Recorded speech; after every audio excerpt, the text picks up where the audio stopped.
Jungle.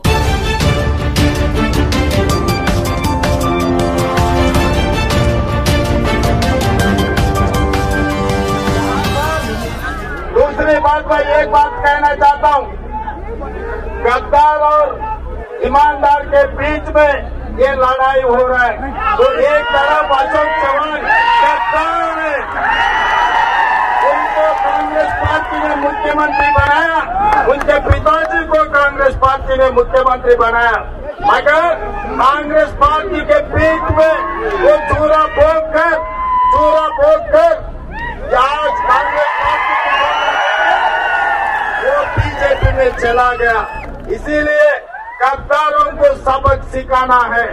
आप लोगों से मिलकर बहुत खुशी हुई, हमारे परिवार से हम मिले, हमारे परिवार से मिले।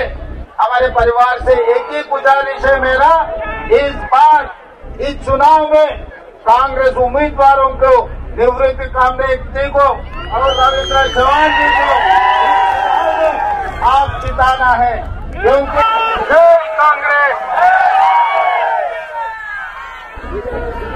तेलुगु बोलना, हिंदी बोलना। महाराष्ट्र विधानसभा चुनाव में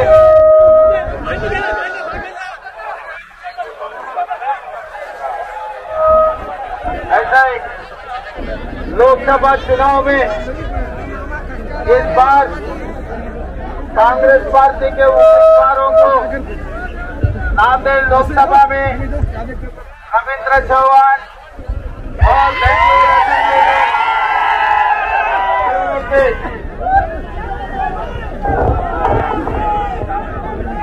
निवृत्ति कांग्रेस, इस चुनाव में सोनिया गांधी जी, मल्लिकार्जुन खड़गे जी, राहुल गांधी जी इन लोगों को उम्मीदवार बना देके चुनाव में लड़वा रहा है। मैं यहाँ दूसरी बार आ रहा हूँ। जिस दिन राहुल गांधी जी कन्याकुमारी से लेकर कश्मीर तक जो पदयात्रा किया हुआ था, तब राहुल गांधी जी के छोड़ने के लिए यही रास्ता से हम लोग इधर से राहुल गांधी जी के साथ पदयात्रा किया हुआ है।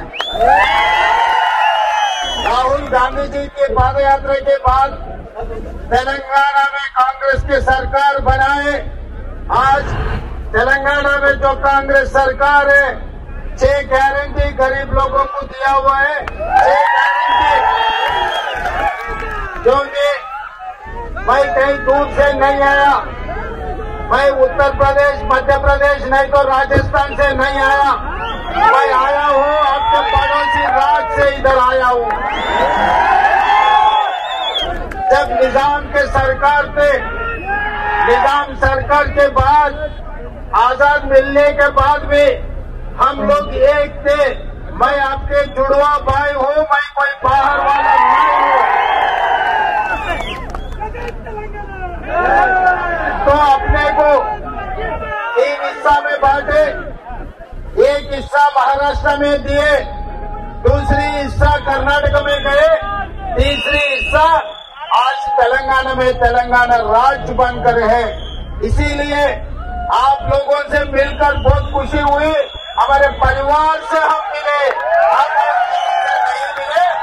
हमारे परिवार से मिले। हमारे परिवार से एक ही गुजारिश है मेरा, इस बार इस चुनाव में कांग्रेस उम्मीदवारों को, निवृत्ति कामदेव जी को और रविंद्र चव्हाण जी को आप जिताना है, क्योंकि 6 गारंटी किसानों को तेलंगाना में 2 लाख रुपए कर्जा माफी किए।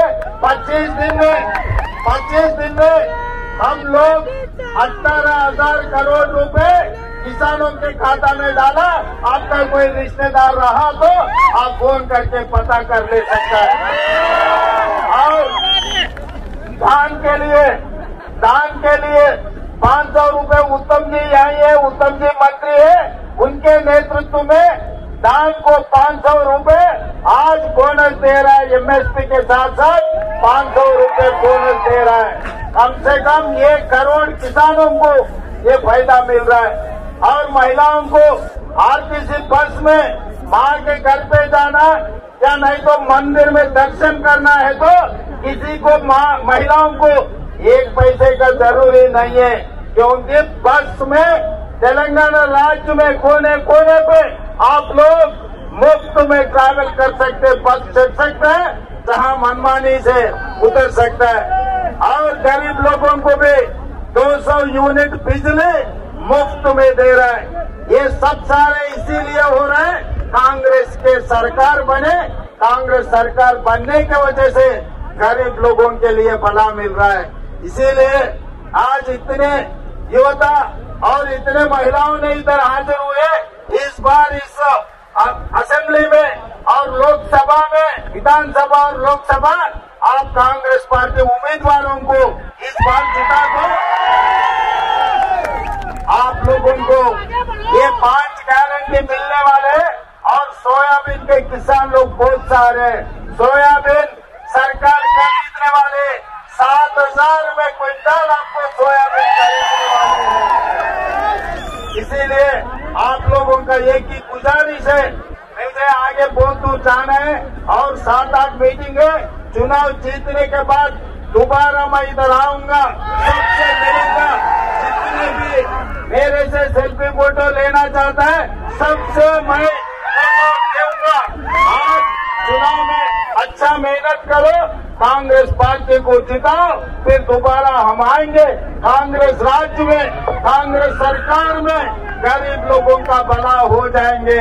यहाँ पर दूसरी बात मैं एक बात कहना चाहता हूँ, गद्दार और ईमानदार के बीच में ये लड़ाई हो रहा है। तो एक तरफ अशोक चव्हाण गद्दार है, उनको कांग्रेस पार्टी ने मुख्यमंत्री बनाया, उनके पिताजी को कांग्रेस पार्टी ने मुख्यमंत्री बनाया, मगर कांग्रेस पार्टी के बीच में वो चूरा भोग कर आज कांग्रेस पार्टी वो बीजेपी में चला गया। इसीलिए गद्दारों को सबक सिखाना है। अगर भारतीय जनता पार्टी जीतेंगे, संविधान को बदलने वाले हैं। अम्बेडकर साहब ने जो अपने लिए जो संविधान दिए, वो संविधान को बदलने के लिए वो लोग कोशिश कर रहे हैं। इसीलिए भाई अम्बेडकर एक से हमारे दलित भाइयों से एक ही गुजारिश है, बीजेपी को अगर वोट दिए, संविधान बदलने वाले हैं, आरक्षण रद्द करने वाले हैं। आप लोगों को संविधान रहना, आरक्षण मिलना है तो ये सब लोग अम्बेडकर के ऊपर वादा करके कांग्रेस पार्टी को जिताने के लिए मैं आपसे गुजारिश कर रहा हूं। असेंबली में निवृत्त कामेकर को जिता दो और लोकसभा में रविंद्र चव्हाण को जिता दो, फिर दोबारा आके आप लोगों से मैं मिलूंगा। आप लोगों का क्या क्या राय है सब कुछ पूरे करने के लिए मैं कोशिश करूंगा। तैयार है ना आप लोग जिताने के लिए? तैयार है ना? तो तैयार है, सब लोग हाथ ऊपर उठा लो। जय कांग्रेस, जय जय कांग्रेस। धन्यवाद दोस्तों।